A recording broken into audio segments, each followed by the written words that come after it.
CS in court this morning together with other officers for looting alcohol from a truck that was involved in an accident.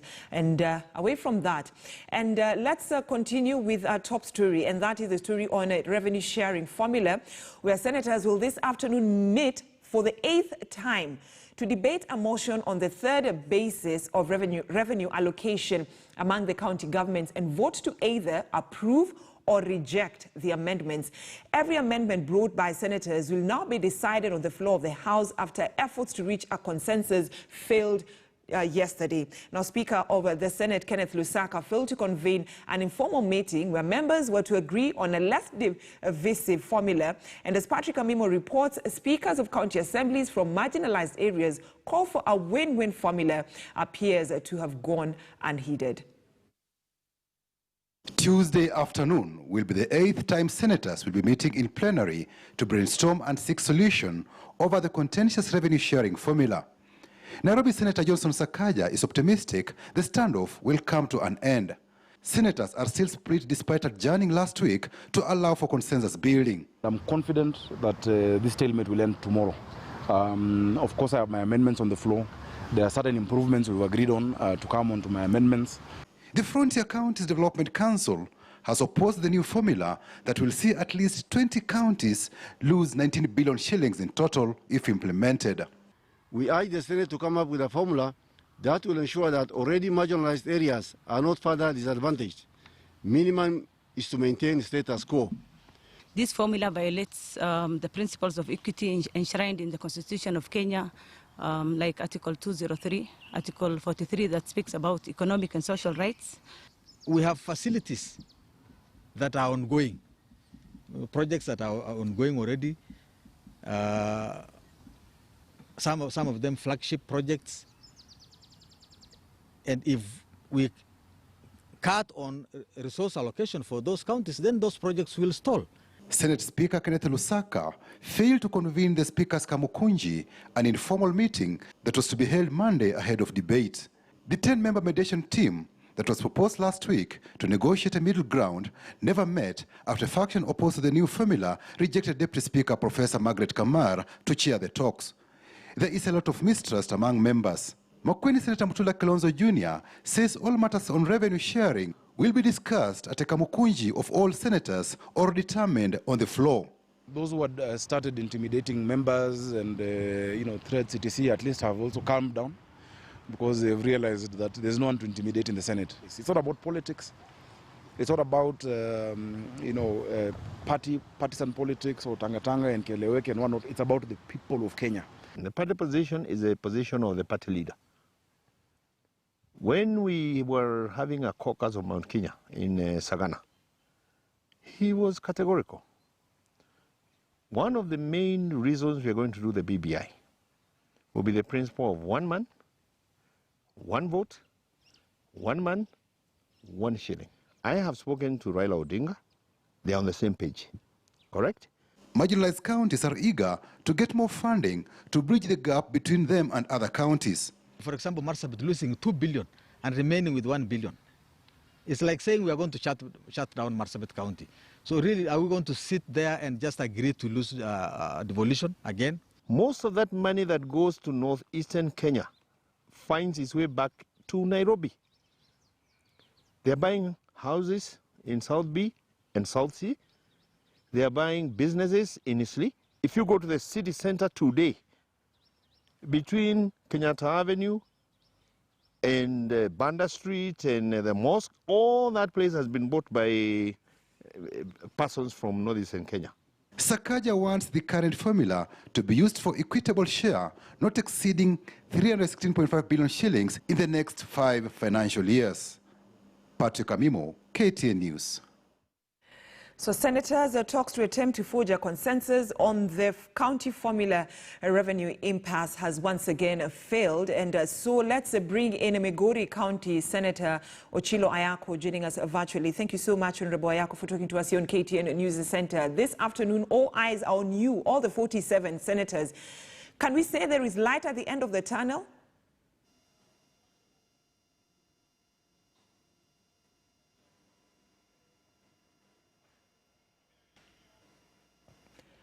Honorable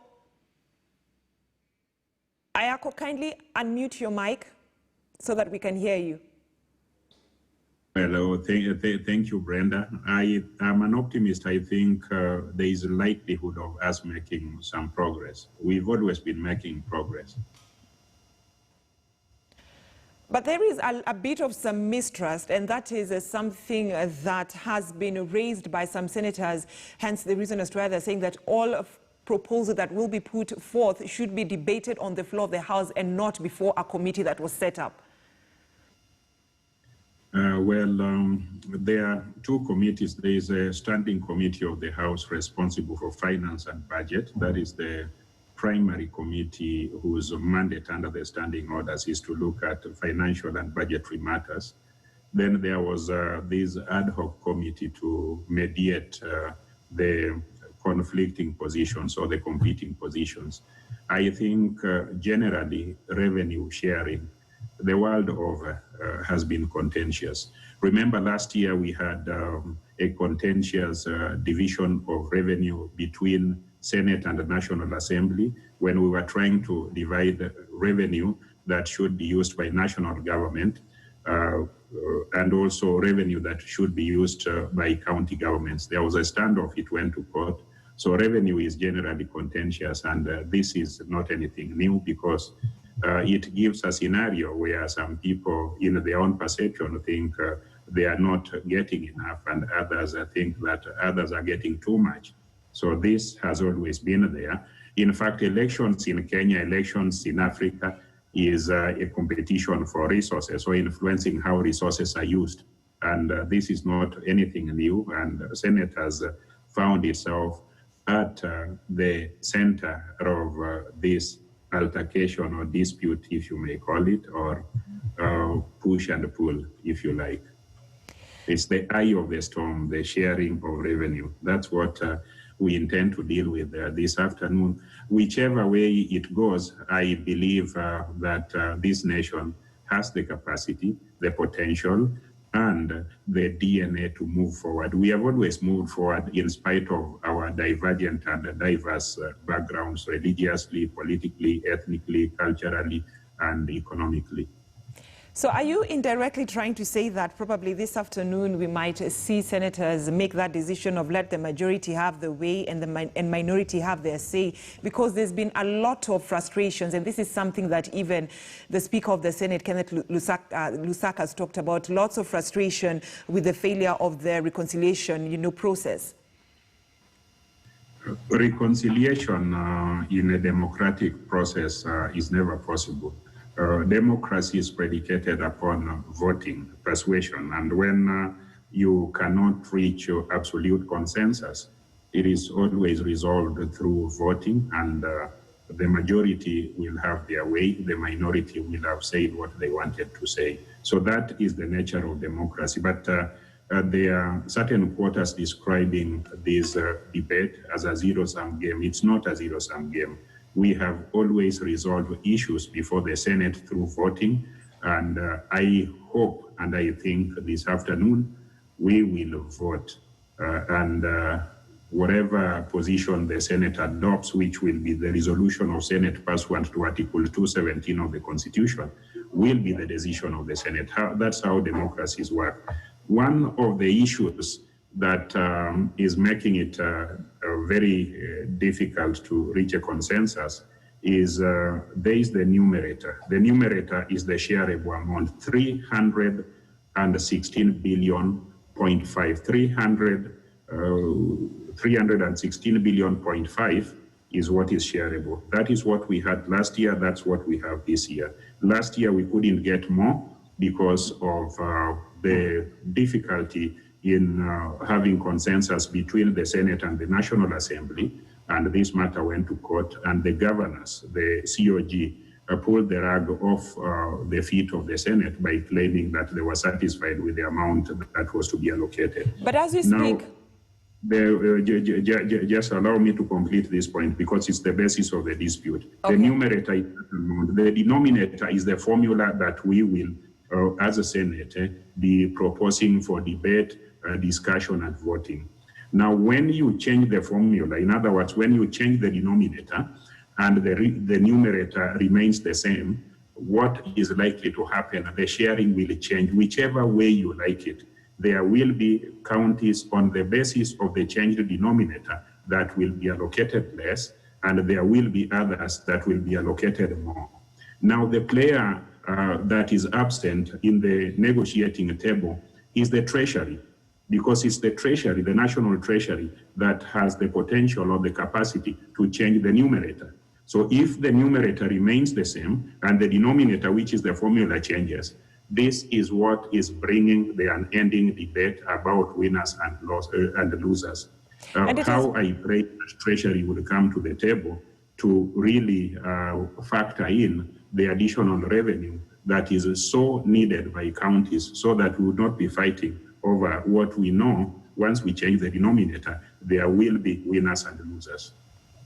All right, but as much as you're talking about, Treasury has to come in, and the decision that Treasury will make will also make senators make a final decision this afternoon. But at the same time, the CS for Treasury, Kuriatani, says that they're also waiting for senators to make a decision because they cannot disburse the monies meant for the financial year 2019-2020 to the counties. They've only disbursed the money meant for the financial year of 2018-2019.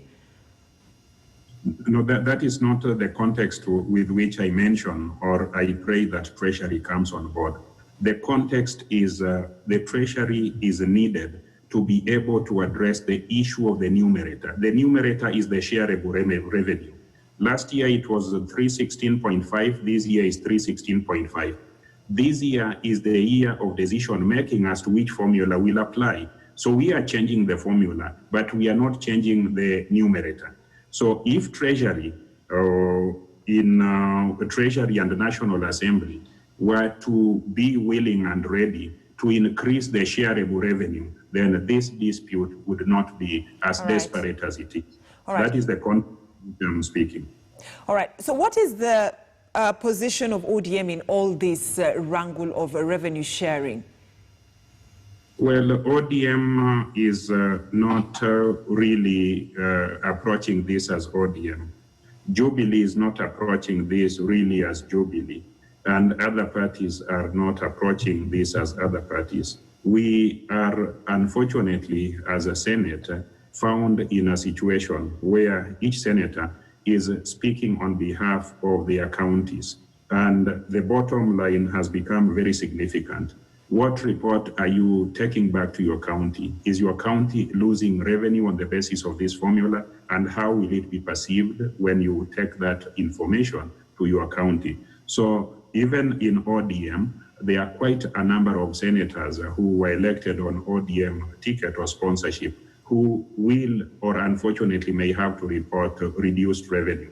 There are several senators elected on on Jubilee platform who unfortunately may have to report loss of revenue. So this is not ODM, it's not Jubilee, it's not Wiper, because Wiper has a similar challenge, and ANC. This is what has exacerbated or created a very difficult position for parties and their leadership.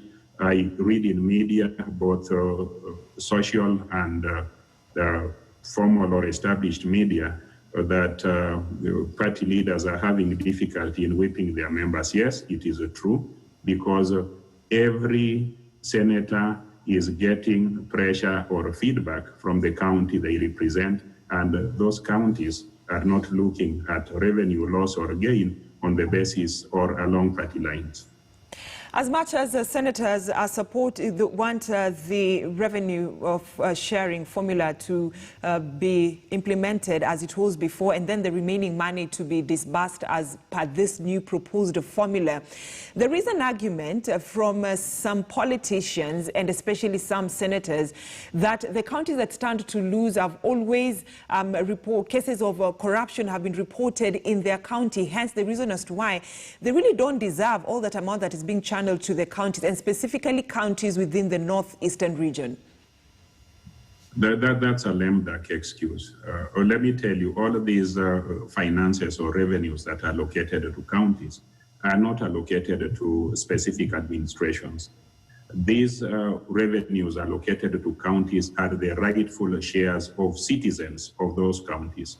If there is a problem with governance, a problem with corruption, I think those issues can be dealt with by institutions that are charged with the responsibility of enforcing law and order. We have ESCC, we have Audit General, we have DCI, and no county should be punished on the basis that individuals at the helm of those counties are wayward in terms of financial uptake or utilization. So that is a lame duck excuse and does not apply. Let us have counties have their money. Let us deal with their corrupt leadership using a different mechanism. So we shouldn't punish even, for instance, Nairobi, because some people are alleging that Sonko or alleged are not utilizing the money properly. That's a different story. All right, as we bring this conversation to an end in a minute, Honorable Ayako, should the senators fail to agree this afternoon once again for the 8th time, are we looking at a situation whereby Treasury will have to go back to the 50% allocation of funds to the county that has been budgeted for the counties in short? Well, the 50% disbursement to the county is a matter that already was settled by court. Remember when we took our dispute with the National Assembly to court last year, court decided that the dispute or an attempt at resolving that dispute can go on, but since the Constitution provides that a minimum of 15% must be given to the counties, it will be assumed, and it should be assumed, that whatever resolution is awaited, 15% of the budget, the national budget, or the allocated or the last audited revenue is the entitlement of counties. So that can be released despite the fact that Senate will not have resolved the issue of the formula. But what I'm thinking is that this matter should be brought to an end this afternoon. We should vote for whatever proposal that will get the highest number of members supporting it, because we are unlikely to agree on the formula provided the shareable revenue does not change. All right, thank you so much. Migori County Senator Ochilo Ayako talking to us about that crucial decision that they're supposed to be making this afternoon, sharing of revenue among the 47 counties. My name is Brenda Zedaradido. I bring it to an end for the first hour of KTN News Center. I see you again at 10 a.m.